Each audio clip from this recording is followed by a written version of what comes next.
All right, so let's start with the big question that's coming up. I got a call. This is coming from one of my listeners, Otis, who owns several rental properties. He called me and said, whoa, what is going on?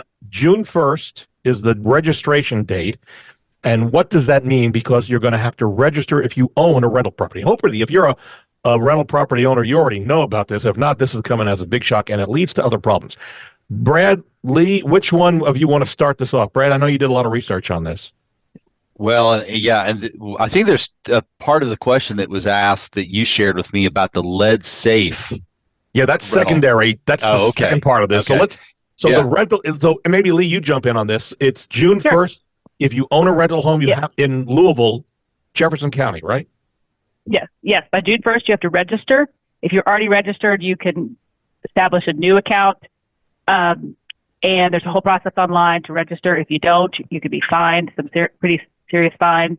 And basically what this registry is going to do is have a list for Louisville Metro, Jefferson County, to know all of the rental properties that are out there, to be able to contact the landlord, to have better contact, allegedly, for how to get in touch with them if there are code violations. They have hired more code enforcement personnel, and they're going to send those people out to at least 10% of those rental properties annually to check to make sure that they're following all the codes. If you are a landlord, I'd suggest logging on to LouisvilleMetro.org and clicking on that codes and regulations section and seeing what is required. For example, one of the things is you have to have your fireplaces up and working. And so I know that's causing a lot of landlords a lot of stress. So anyway, it's best to know, what's out there, so you don't get caught on an inspection and have to pay not only a fine, but also to have it repaired. Because this will allow them to go in and inspect rental properties at random, but without the permission of the owner of the home. All right, so that was the first part of Otis's question, and got that. But then he brought up the issue that you also have to register on the lead-based paint registry, which could lead to forced abatement. Brad's been looking into that. Let's talk about what's going on. Yeah, so back in December of 22, Metro Council, Chapter 167 is the section where this is listed. It's called the Lead Hazard Reduction Program for Rental Housing Units.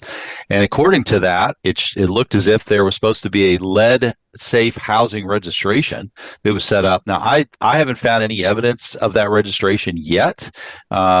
It's the homes built before 1940 were supposed to be on that registration prior to the end of December of last year. Again, it seems to be a little bit murky as to where the registry is, and I don't know if they're going to incorporate it into this rental registry, but there's nothing in there about lead safe right now. The question that comes up is the certification process that's involved, and they're very specific about how all of these homes are to be tested. And it's going to be, I talked to several landlords, when the question was posed to us about it, they weren't aware of it. And when I walked through what the rules were that had been established, they were a little bit shocked by the extensive exhaustive inspections that are going to have to be performed on these homes. Yeah, even if you don't own a rental property, folks, you may know somebody who does. You may want to make a call after the show and say, "Hey, have you heard about this?" And then the lead-based component. Yeah, and I heard, Brett, it was 1978 or earlier that they earlier, right? But they're phasing in depending on how old the homes were. So I think the homes built before 1940 had to go the end of last year. Homes built through, I don't know, I think the early 60s, it was through the end of this year. Then homes built 63 to 78 were having to be registered by the end of next year. The question is, though, is how do you get these certified? Because the lead safe housing requires an evaluation that it's not performed by too many people in this area. I know years ago I went through the lead assessment training programs, and there was an industrial hygienist that came in, and he wanted to give me the equipment to actually do the test, because there's a machine called an XRF that you have to use. It's quite a few $1,000s to buy one. It has a radioactive source that is put into it. That's several $1,000s. It has to be used refreshed every few years. It has to be registered with the Department of Energy because you're carrying a radioactive source with you. So it's not just something, it's not a tool that a home inspector or any inspector is going to go buy at your local hardware store. It requires extensive training, and the costs associated with each one of those tests, because of the amount of time that it takes, and it's several hours even for the smallest home, to document every paint surface. You have to document the color, the condition, whether, where the paint is, and then what the findings were with your XRF.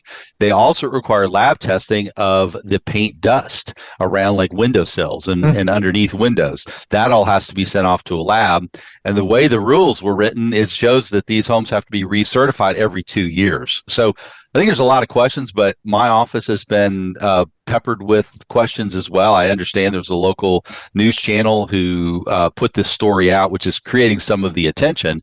But I really, at this point, I don't even know, beyond the few industrial hygienists that I work with, who can even do these evaluations. The research I did also included the fact that a state-certified lead inspector will test a property for lead paint. As part of the registration process, properties must be re-registered every 3 years. And this begs the question, if they're doing this for rental properties, do they then go towards home sellers who own homes that they're living in, and before selling a home, much like in many areas like Jefferson County, you have to have smoke detectors that are 10-year non-lithium battery replaceable or wired. So do they then transfer this to older homes throughout Jefferson County? This is a can of worms that has been opened, and it's not going to end anytime soon. Am I right, ladies and gents? Yes? Yes, absolutely. Yeah. All right, we'll continue to track this. A reminder, if we caught your attention with what we're talking about and you said, whoa, I missed something, though, we've got some good news for you. Go to LouisvilleAnswers.com. Again, that's LouisvilleAnswers.com. That is a redirect to our YouTube channel where this show will reside, video and the show itself. So that's a good thing to know, LouisvilleAnswers.com.